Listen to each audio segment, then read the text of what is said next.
Hello folks, in today's video we're going to see how Jerry at In the Daw uses several P&M Amp Simulator plugins to save a session where all instruments have been recorded straight through the I boxes.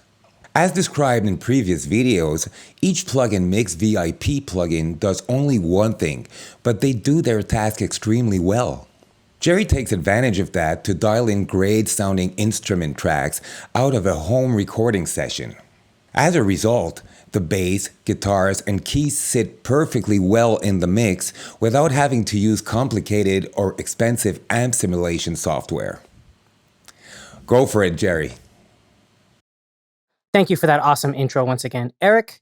Hello, everybody. This is Jerry Mateo with In the Daw. Welcome back. In today's video, we're going to be taking a look at the P&M or plugin mix virtual amp plugins that come inside of the V.I.P bundle. So with that said, let's just jump in and take a look.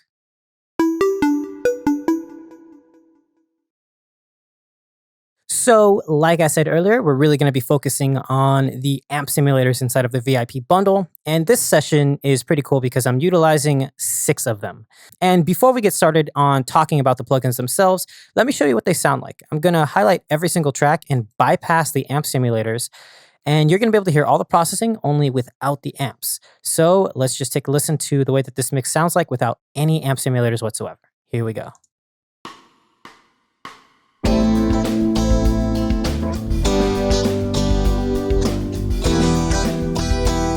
Pretty cool, right? You can hear it's a good song, but it sounds a little thin because these are all DIs. So if we turn on all of the amps,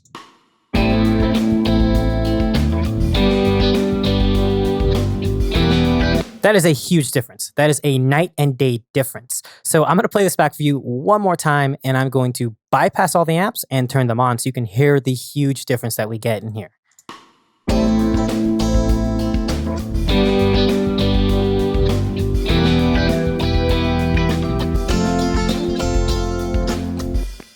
I have everything gain matched as closely as possible, but we have a huge difference in sound. Everything sounds thicker, sounds warmer, it has more width. And that's actually just because these things sound really good for a funky jazz style song. So now let's go over the different types of amps that we have in this session. For the bass, I have the bass peg. It's basically a Ampeg style amplifier. You have an input and output knob on top. You have a deep switch, a drive knob for some saturation, a bright switch to add a little bit of high end, your tone stack right here, bass, mid-range, and treble, and then you have the ability to either bypass the cabinet or have it set to a dynamic or condenser microphone. This is a really, really nice and clean sounding bass amplifier, but if you crank the drive up all the way, you can get some nice saturation. Let's see what this sounds like without any processing. And turn it on. Let's try cranking the drive. And let's try the deep knob.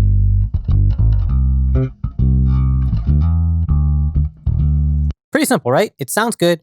And that's honestly all I really want from a bass amplifier. I just want it to sound good. Moving on to the next amplifier, you're going to see that we have a British Tone, which is essentially a Marshall style amp. It has the same controls with slight differences. The layout is pretty much exactly the same, but instead of having a deep and bright switch, we now have stereo and boost. This is where all the guitar amplifiers are going to vary from the bass amplifier. All of the guitar amplifiers are going to have the ability to become stereo or mono and have a gain boost, which will have a lot more saturation. You'll also notice that instead of having the condenser and dynamic microphone, you can now turn it off, have it off axis or on axis. And this is basically rotating the positioning of the microphone. Let's take a listen to this track without the amplifier. And let's turn it on. It has a very interesting scooped, saturated sound, which is pretty reminiscent to a lot of old school Marshalls. Moving on to the next one where we have the Magic Queen. This is a Vox amp, I believe, and this one will have a much more different sound. Let's bypass it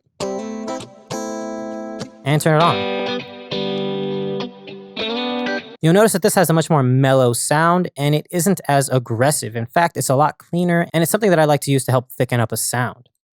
Moving on from that, we now have the piano. And this is using something a little bit different. This is the tone stack. This is essentially every single amplifier that you have in the bundle put into one plugin. You're going to have a little bit less controls, but you are going to have a lot more flexibility in tone variations. Instead of having an input knob, you now have a drive knob, which is your saturation. And instead of having a big old drive knob right here, you now have the ability to switch between different amp models. You have the Bassman, Twin Verb, Print Tone, Off, JCM 800, 2000 lead, and AC 30. This one also has a contour knob and a cabinet on and off. And then you have your tone stack at the bottom. Let's take a listen to this on the piano with it bypassed. And now back on. You'll notice that I'm just having this add some saturation and grit. It's pretty simple, and that's what I like about it. It just works. Moving on to the guitar held chords, we have the American Tweed. This is a really, really cool sounding amp. I love this because it sounds so transparent and clean. Let's take a listen to it with it off.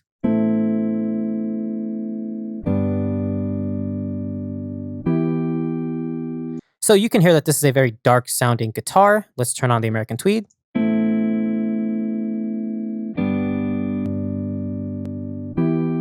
It's still dark, but it has a little bit more detail in it now.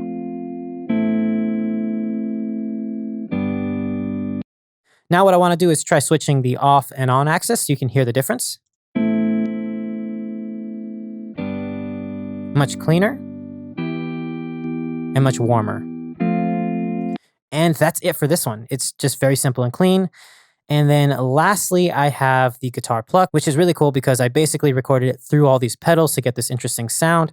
And for this one, we are using the California tone, which is a Mesa Boogie, I believe. This is honestly one of my favorite sounding amps. Let's take a listen to it without the plugins. And with it on.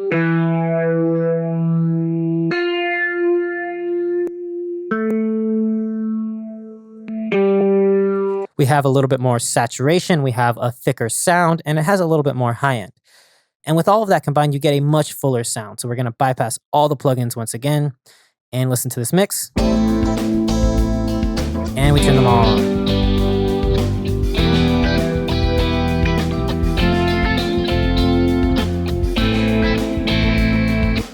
And that's it. Very simple plugins that are very easy to use. And personally, I think they sound really nice.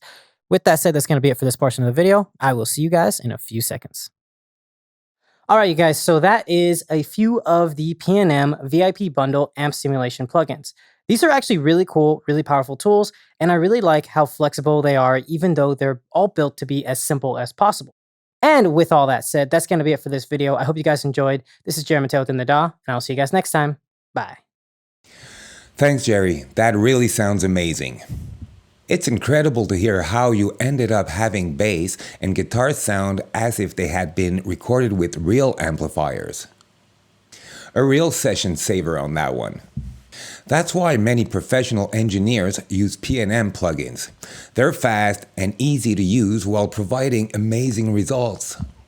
In the next video, we'll look at mixing acoustic guitar tracks. Sounds like a lot of fun. Thanks for watching and see you soon.